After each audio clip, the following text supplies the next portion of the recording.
বিসমিল্লাহির রহমানির রহিম। আসসালামু আলাইকুম। Hi everyone, welcome to my Fatema's cooking school.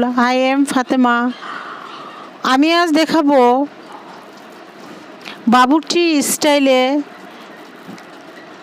কিভাবে খুব সহজে জর্দা তৈরি করতে হয় সেটাই শেয়ার করব।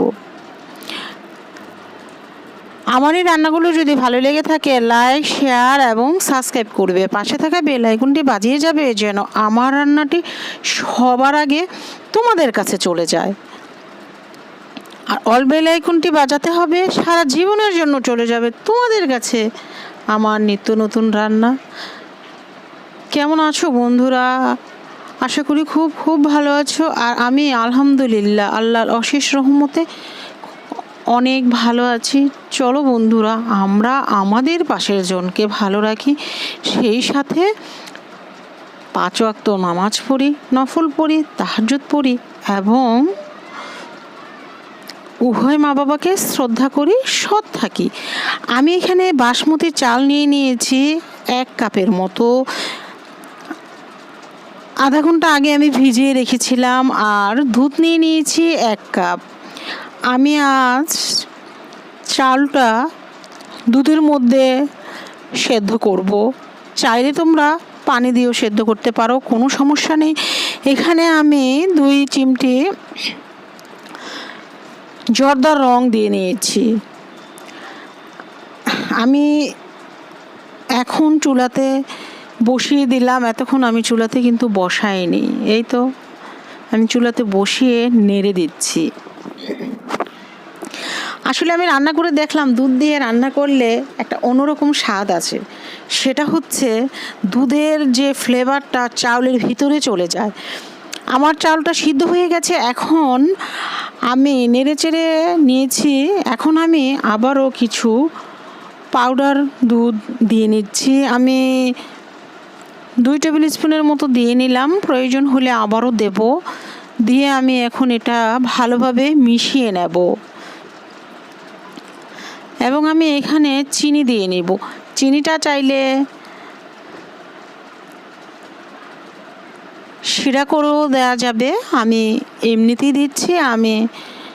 যেহেতু আমি চাউল শুধু আগে দুধের মধ্যে সেদ্ধ করে নিয়েছি, তাই আমি এখানে দিয়েই নেড়ে চেড়ে শিরাটা চালের মধ্যেই করে নেব। আমি এখানে আর কোনো পানি ইউজ করছি না। এই তো আমি 80% দুধ দিয়ে সিদ্ধ করে নিয়েছি। এখন বাকিটা চিনি এবং গুঁড়ো দুধ দিয়ে নেড়ে চেড়ে বাকিটা রান্না করে নেব। তাহলে চালটা খুবই ঝরঝরে হবে। দেখো আমার চালগুলা কিন্তু খুবই ঝরঝরে হয়েছে। এখানে আমি একটু আনারসের জুস দিয়ে দিলাম 2 টেবিল স্পুনের মতো, দিয়ে আমি নেড়ে চেড়ে নিলাম। বন্ধুরা,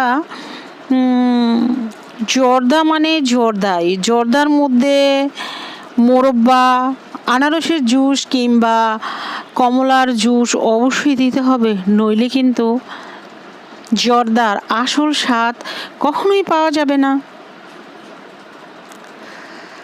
এই তো আমি জুস দিয়ে খুবই ভালোভাবে নেড়ে চেড়ে নিচ্ছি যেন জুসটি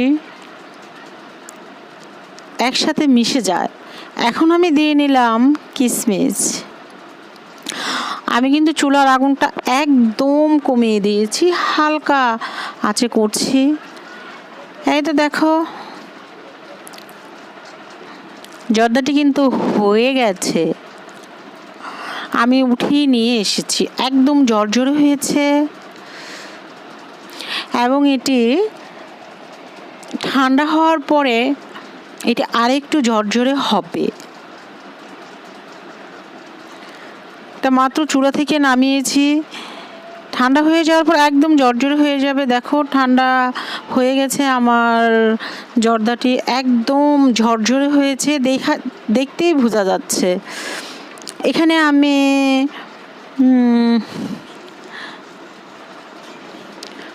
মোরব্বা দিয়ে নিয়েছি এবং মিষ্টিগুলো মোরব্বা কুচি কুচি করে দিয়ে নিয়েছি। মিষ্টিগুলো আমি নিজেই তৈরি করেছি। মিষ্টিগুলো আমি এখন সাজিয়ে দিচ্ছি। আমি আজকে 2 ধরনের মিষ্টি করেছি। মিষ্টিগুলো সাজিয়ে দিচ্ছি। দেখতে কিন্তু বেশ ভালো লাগছে, আর খেতে ছিল কি আর বলবো, অসাধারণ।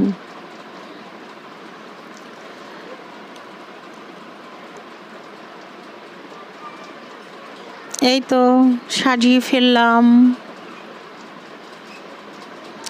আর মিষ্টিগুলো একটু বড় হয়ে গেছে, তোমরা চাইলে ছোট ছোট করে করে নিতে পারো, কারণ বানানোর সময় খেয়াল করতে পারিনি। এটা কোনো ব্যাপারই না। এই তো আমি সার্ভ করে ফেলেছি আমার এই সুস্বাদু জর্দাটি। একবার বানিয়ে খেয়ে দেখো, খুবই ভালো লাগবে। আমি এই জর্দাটি শিখেছি পুরান ঢাকার একটি বাবুর্চির কাছ থেকে। সার্ভ করে ফেললাম। খুবই সুন্দর হয়েছে দেখতে, লোভনীয় অবশ্যই। এই তো আমরা সবাই সবার পরিবারের জন্য দোয়া করব, সবাই ভালো থাকবো, সবাই সবার জন্য দোয়া করব। আর বন্ধুরা, একটি কথা বলবো, মনে কিছু করো না। কাউকে খারাপ কমেন্ট করার আগে নিজেকে চিন্তা করতে হবে সে কি কষ্ট পাবে কি না। সে কষ্ট পালে সে কষ্টটা আমার মধ্যে আসতে পারে কি না। আল্লাহ, আরে বাঁচবো কয়দিন বলো? বাস পচার আগে কবরের লাশ গলে যায়, তাহলে কেন আর আরেকজনকে আমার রান্না ভালো না লাগে আমি নিজে রান্না করে খাবো, অন্যকে আমার মতামত প্রকাশ কেন করব, খারাপ প্রকাশ কেন করব? ভালো না করতে পারে খারাপ কেন বলবো? এই তো একটু মনে